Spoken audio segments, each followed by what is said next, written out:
Hello, good morning student. CC defence academy में आपका एक बार फिर स्वागत है। और आज हम एक ऐसा टॉपिक लेके आए जो बहुत सुर्खियों में रहता है और आप हमेशा पीएम को लेकर आपके मन में कई प्रकार के प्रश्न गूंजते हैं। तो आज हमारा जो टॉपिक है पॉलिटी में वो है prime minister of India and council of ministers, यानी भारत का प्रधानमंत्री और उसका मंत्री परिषद। जानेंगे हम लोग प्रधानमंत्री की शक्तियां क्या है, प्रधानमंत्री क्या होता है, प्रधानमंत्री एक इस तरह का पोस्ट होता है जो पूरे देश की नजर उसके ऊपर होती है। सामान्यतः आजकल प्रधानमंत्री जो है वो एक दुनिया में सबसे ताकतवर लोगों की श्रेणी में शामिल होता है, शासकों के रूप की बात करें तो अब बात करेंगे हम लोग भारत में इसकी क्या स्थिति है। तो देखिए, भारत में संसदीय व्यवस्था है। पहली बात तो ये शासन की कौन सी व्यवस्था है? संसदीय शासन प्रणाली। संसदीय शासन प्रणाली और संसदीय शासन प्रणाली में आपने जान रखा है कि इसमें दो तरह की क्या होती है, कार्यपालिकाएं होती है। एक तो नाम मात्र की और एक वास्तविक कार्यपालिका। वास्तविक कार्यपालिका। देखिए तो स्टूडेंट्स, यहाँ नाम मात्र की कार्यपालिका में आपने पढ़ रखा है राष्ट्रपति। भारत में राष्ट्रपति जो होता है वो कौन होता है? नाम मात्र की कार्यपालिका। और वास्तविक कार्यपालिका की बात करें तो भारत में प्रधानमंत्री और उसका मंत्री परिषद, ये क्या है? वास्तविक कार्यपालिका। ठीक है, ये समझना था आपको। संसदीय शासन प्रणाली में दो तरह की कार्यपालिका होती है, नाम मात्र की कार्यपालिका और वास्तविक कार्यपालिका। नाम मात्र कार्यपालिका जो है वो है राष्ट्रपति, और वास्तविक कार्यपालिका की बात करें तो प्रधानमंत्री या मंत्री परिषद को कह सकते हैं। तो यहाँ वास्तविक कार्यपालिका अगर ले तो देखिए, भारत में संसदीय व्यवस्था जो ब्रिटेन से लिया गया, तो आपका जो ये व्यवस्था, ये जो संसदीय मॉडल है वो कहां से लिया गया? वेस्ट मिनिस्टर मॉडल पर आधारित है, जो कि हमने कहां से लिया है? ब्रिटेन से। ये प्रश्न यहां से पूछा गया है। संसदीय व्यवस्था वेस्ट का मतलब हो गया पश्चिमी, जो पश्चिमी देशों का मॉडल था ब्रिटेन का, खासकर क्योंकि वो हम उसके ज्यादा टच में रहे, इसीलिए हमारा देश जब आजाद हुआ उसके बाद हमने जो शासन व्यवस्था ली वो संसदीय शासन व्यवस्था ली। और इसमें दो तरह के लोग हैं, एक राष्ट्रपति और एक प्रधानमंत्री है। राष्ट्रपति को कंप्लीट हमने बहुत सारी क्लासों में पढ़ लिया, परिभाषित कर लिया। अब हम लोग प्रधानमंत्री पढ़ेंगे, और प्रधानमंत्री कैसे आएगा, कैसे वो नाम मात्र की कार्यपालिका के साथ में अटैच होता है और कैसे वास्तविक बनता है, ये चीज आप लोग देखें।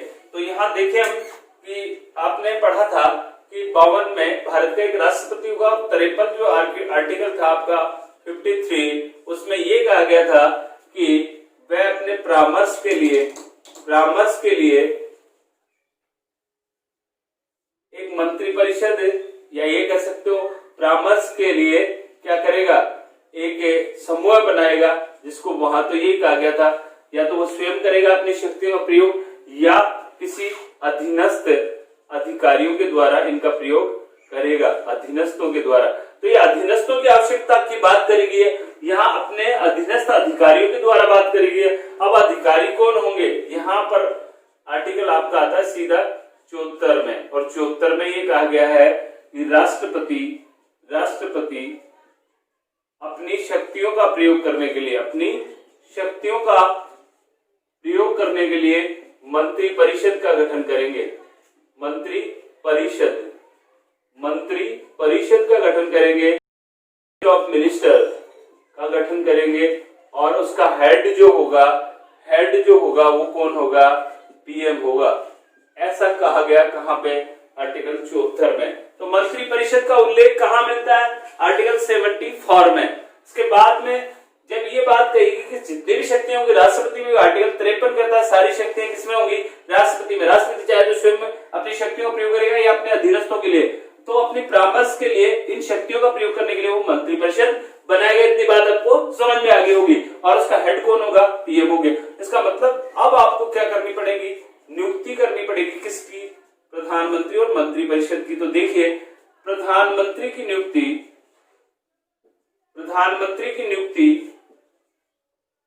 कौन करेगा? राष्ट्रपति। यह आर्टिकल किस में लिखा हुआ है? आर्टिकल 75 में लिखा हुआ है। पहले आप प्रधानमंत्री की बात कर ले। प्रधानमंत्री की नियुक्ति राष्ट्रपति करेगा। नियुक्ति का संबंध किस आर्टिकल से? 75 से। मंत्रिपरिषद की बात कहां करी गई है? 74 में। और नियुक्ति की बात करेंगे तो 75 में। देखिए प्रधानमंत्री की नियुक्ति पहला कदम है। मंत्रिपरिषद का पहला कदम क्या है? मंत्रिपरिषद का पहला कदम पीएम की नियुक्ति है। पीएम की नियुक्ति। यहां से अब मंत्रिपरिषद का निर्माण होना शुरू हो गया तो सबसे पहले हेड की नियुक्ति होगी प्रधानमंत्री की। अब ये प्रधानमंत्री कौन होगा? राष्ट्रपति किसको नियुक्त करेंगे? तो लिखा है राष्ट्रपति क्या करेंगे? नियुक्ति करेंगे। लेकिन किसको करेंगे? तो यहां लिखा हुआ है बहुमत लोकसभा में बहुमत दल के नेता को राष्ट्रपति प्रधानमंत्री बनाएंगे, पीएम बनाएंगे।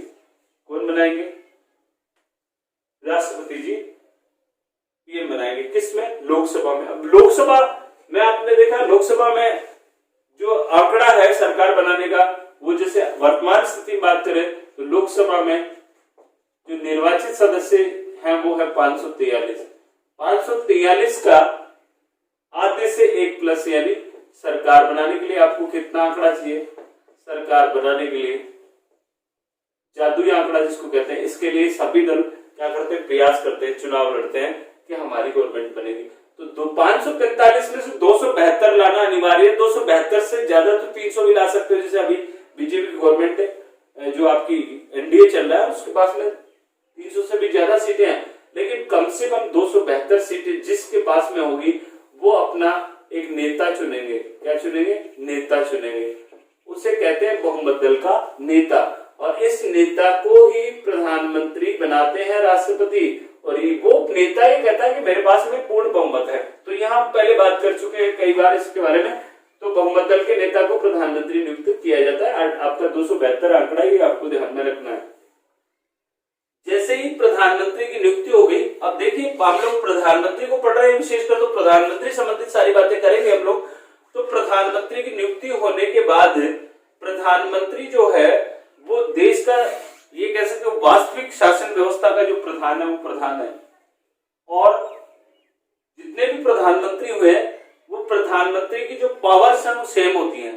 जैसे मैं एक लेक्चरर हूं, मेरी सेम पोस्ट है, तो मेरे बाद में या मेरे जैसे पढ़ाने वाले लोग हैं उनके पास में सेम क्या कह सकते हो पावर्स होती हैं। तो जो भी प्रधानमंत्री बनेगा संविधान उसको पावर्स देगा। कोई भी बने चाहे, उसके पास जितने प्रधानमंत्री बनेंगे शक्तियां सेम होती हैं।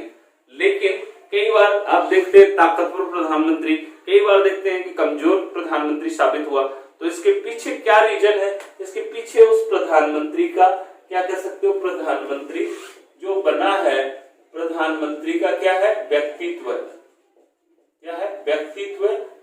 उसकी कार्य प्रणाली, कार्यशैली, काम करने का तरीका, और लोकसभा में उसका बहुमत। लोकसभा में उसका बहुमत ये डिफरेंट करता है उसके कद को लेकर। 3 बातें। एक तो ऑलरेडी जैसे आप लोग देखे कि कई तरह के लोग होते हैं। जैसे अभी आप व्यक्तित्व की बात करें तो आप लोग देखे पंडित जवाहरलाल नेहरू, इंदिरा जी, इसके अलावा अभी आप वर्तमान की बात करें तो नरेंद्र मोदी लोकप्रिय प्रधानमंत्रियों में आते हैं। तो ये उनका अपना व्यक्तित्व है। इसके अलावा कार्यशैली की बात करें तो उनका कार्य काम करने का तरीका अलग है। जैसे इंदिरा जी की बात करें तो उनकी शैली अलग थी। वो मतलब जैसे उन्होंने देखा होगा आपने कि उसने आपातकाल ठोक दिया, उसी परिस्थिति में कब डिसीजन कौन सा ले लें, इस तरह की बातें।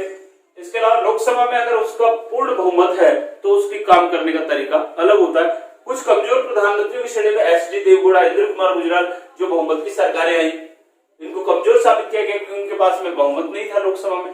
तो इस तरह के कुछ उसके व्यक्तित्व पर डिपेंड करता है कि वो प्रधानमंत्री कैसा है। देखिए यहाँ पे तो आर्टिकल 75 में प्रधानमंत्री की नियुक्ति होगी, आपने इसकी बात कर ली, बहुमत दल का नेता होता है। इसके बाद 75 में क्या लिखा हुआ है? अन्य मंत्रियों की नियुक्ति, मंत्रिपरिषद में मंत्रियों की नियुक्ति राष्ट्रपति करेगा। अब एक प्रधानमंत्री बनेगा तो उसके बाद में उसको साथी भी तो चाहिए, इसलिए प्रधानमंत्री की अनुशंसा पर प्रधानमंत्री तय करता है, तय करेगा कि कौन मंत्री बनेगा। तो जैसे आपको कहा मैंने 272 जो लोग थे, इन 272 लोगों में से एक सूची तैयार करेगा, सूची बनाएगा प्रधानमंत्री, पीएम सूची बनाएगा और ये सूची किसको देगा, राष्ट्रपति को देगा और उसे राष्ट्रपति क्या करेंगे, मंत्री नियुक्त करेंगे, उन्हें शपथ दिला देंगे। समझ में आ गई बात। इसके अलावा मंत्रिपरिषद की नियुक्ति भी 75 में और प्रधानमंत्री की नियुक्ति भी 75 में की गई है और प्रधानमंत्री की नियुक्ति के को हम लोग पहला कदम मानते हैं। आगे देखें इस मंत्रिपरिषद का आकार कितना बड़ा होगा, यानी इसमें कितने मंत्री होंगे, ये बात भी हम लोग लगे हाथ कर लेते हैं। तो यहां हम बात करने वाले हैं मंत्रिपरिषद के आकार की। तो मंत्रिपरिषद का आकार कितना होगा, सामान्यतः ये तय तो करता है प्रधानमंत्री कि भाई इतने मंत्री बनेंगे। मंत्रिपरिषद का आकार, मंत्रिपरिषद का आकार में एक तो पीएम खुद हो गया, उसके साथ में उसके साथी जो भी मिनिस्टर्स होंगे वो मंत्रिपरिषद कहलाएगी। ये कितने होंगे, ये आकार इसका क्या होगा, इसके लिए पहले तो बहुत सारे मंत्री बना दिए जाते थे, क्योंकि 272 जो लोग हैं वो लगभग कैसे हैं, वो सब सेम है, क्योंकि वो सब सांसद हैं और वो सांसद हैं, इसलिए वो भी क्या बन सकते हैं, प्रधानमंत्री बन सकते हैं। लेकिन प्रधानमंत्री तो एक ही बनेगा, बहुमत दल का नेता, तो इसलिए बाकी जो शेष बचे उनको ये उम्मीद रहती है कि मुझे अब प्रधानमंत्री क्या करेंगे, मंत्री तो बनाएंगे और मंत्री भी बनाएंगे तो किस तरह का मंत्री बनाएंगे, कैबिनेट मंत्री बनाएंगे, राज्य मंत्री बनाएंगे या उप मंत्री बनाएंगे, या हम लोग कैबिनेट या मंत्रियों के प्रकार में पढ़ेंगे अगली क्लास में। तो यहाँ पर जो बात करेंगे प्रधानमंत्री तय करता है कि कितने मंत्री बनेंगे, लेकिन ये पहले तय करता था, आजकल कुछ और हो गया। इसमें क्यों हो गया, क्योंकि मंत्री बनाना, हर कोई मंत्री बनना चाहता है, हर किसी को संतुष्ट करने के लिए प्रधानमंत्री क्या करता है, मंत्री बना देता है। तो मंत्रियों की संख्या क्या हो गई, ज्यादा होने लगी। सामान्यतः देखे आप रोड पे मंत्री घूम रहे, तो ऐसी स्थिति में जनता को परेशानी होने लगी। प्रोटोकॉल भी होता है कि भाई अभी अमुक मंत्री जी आए, अभी दूसरे मंत्री जी आ रहे, तो इसीलिए इनके आकार को क्या कर दिया गया, निश्चित कर दिया गया है। ये ध्यान रखना आपको, निश्चित कर दिया गया है, मंत्रिपरिषद के आकार को निश्चित कर दिया गया। और कब निश्चित किया गया देखिए, ये तो यहाँ हम निश्चित की बात करेंगे तो 91वां संविधान संशोधन, 91वां संविधान संशोधन, 91वां संविधान संशोधन 2003 जो कि 2004 में लागू हुआ, के द्वारा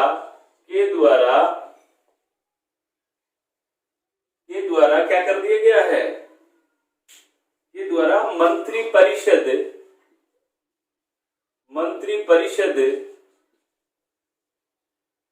में प्रधानमंत्री सहित मंत्रियों की संख्या लोकसभा की कुल संख्या का 15% से अधिक नहीं होगा। देखिए ये नोट लगा लीजिए, याद रखें आप, नहीं होगा, ऐसा कर दिया गया है। ऐसा कब कर दिया गया, 91वें संविधान संशोधन के द्वारा, कि प्रधानमंत्री भी साथ में है। इसमें प्रधानमंत्री सहित मंत्रियों की संख्या, जो आपकी जो मंत्रिपरिषद बन रही है, जैसे अभी हमने कहा कितने मंत्री बनेंगे, अब यहाँ मंत्रियों की संख्या भी तय कर दी है, किसका, लोकसभा की कुल संख्या का, यानी लोकसभा में कुल कितने सदस्य हैं उसका 15% ऐसे निकाल सकते हो आप लोग। देखिए जैसे अभी वर्तमान की बात करें तो लोकसभा में कितने सदस्य हैं, 543 का कितना है, 15%, और कितना हो जाएगा, 81, लगभग 81 मिनिस्टर मंत्री बन सकते हैं, और उसमें भी कौन है, एक प्रधानमंत्री भी, लगभग 81 मंत्री बन सकते हैं। ऐसे आप लोग पूछे आपसे कोई पूछ सकता है सेम पैटर्न है कहां पे, राज्य सरकारों में भी। तो राज्य सरकारों में क्या कर दिया गया कि मंत्री परिषद में राज्यों की जो मंत्री परिषद है उसमें, ये केंद्र की मंत्री परिषद है, राज्यों की मंत्री परिषद में भी मंत्रियों की संख्या लोकसभा की जगह नाम क्या आ जाएगा, विधानसभा की कुल संख्या का 15% से अधिक नहीं होगा।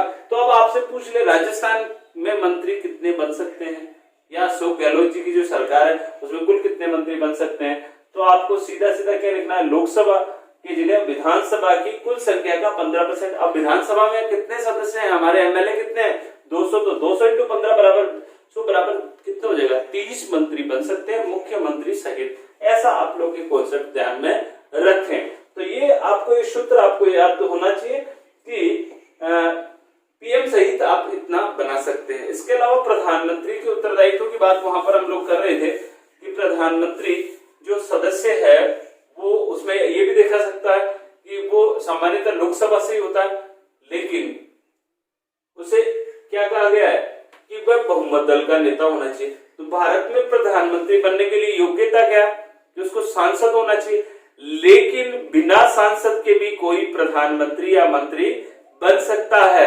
कितने समय तक, केवल 6 माह तक। तो यहां हम लिख सकते हैं मंत्री या प्रधानमंत्री।